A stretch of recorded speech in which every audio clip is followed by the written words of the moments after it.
Parmi les politiciens influents du Congo qui ont pris la décision de livrer Lumumba à ses futurs assassins, il y avait deux hommes qui lui étaient reproches. De nombreuses personnes et nations avaient intérêt à voir Lumumba mort en raison des liens qu'il entretenait avec le monde occidental. Un aspect sombre de l'histoire, rarement abordé dans les salles de classe, c'est qu'en réalité, Lumumba n'était pas exactement le personnage que beaucoup dépeignent.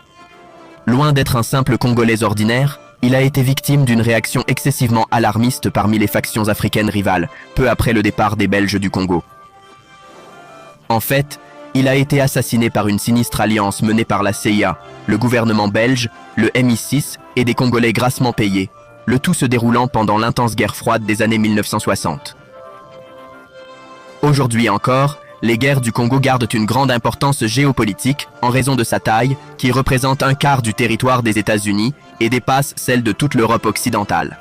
De plus, le Congo détient 63% de la production mondiale de cobalt, c'est le premier producteur de cuivre de haute qualité, le troisième producteur de diamants, l'un des plus grands producteurs de coltan, l'un des plus importants producteurs d'or, et possède d'importants gisements d'uranium et de minerais de fer.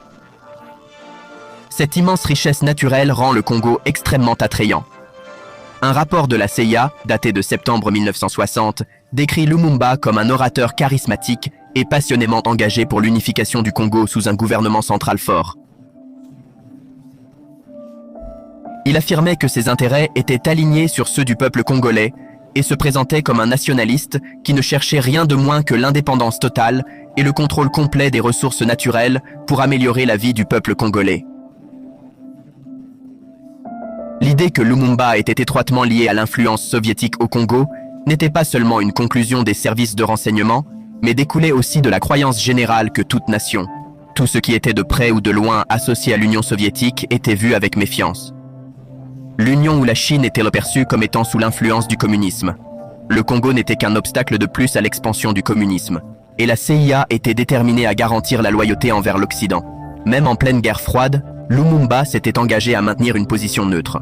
Il ne serait pas surpris de voir que son successeur, Joseph Mobutu, est devenu un allié stratégique des États-Unis en Afrique pendant plus de 3 décennies. Patrice Lumumba était voué à disparaître d'une manière ou d'une autre, soit par un assassinat commandité par le gouvernement américain et exécuté par la CIA, soit par un assassinat commis par ses opposants congolais avec l'aide de mercenaires britanniques et belges.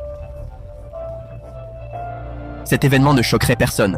L'affaire Lumumba a ouvert les yeux de beaucoup sur la violence du néocolonialisme en Afrique. Lumumba était l'une des voix les plus éminentes du mouvement anticolonial africain, son assassinat étant considéré par beaucoup comme le plus significatif du XXe siècle. Il était, en quelque sorte, le Che Guevara de l'Afrique, ou peut-être le Sukarno de l'Indonésie, qui a été renversé mais pas assassiné.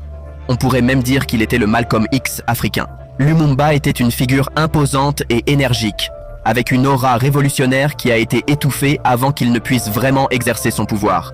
Si on lui avait donné assez de temps, beaucoup se demandent comment il aurait transformé le Congo et le monde. Imaginez à quoi ressemblerait le Congo aujourd'hui si Lumumba n'avait pas été assassiné. Merci à tous d'avoir suivi cette analyse approfondie. N'hésitez pas à laisser vos commentaires et à vous abonner à la chaîne pour continuer à explorer des sujets passionnants. On se retrouve dans la prochaine vidéo.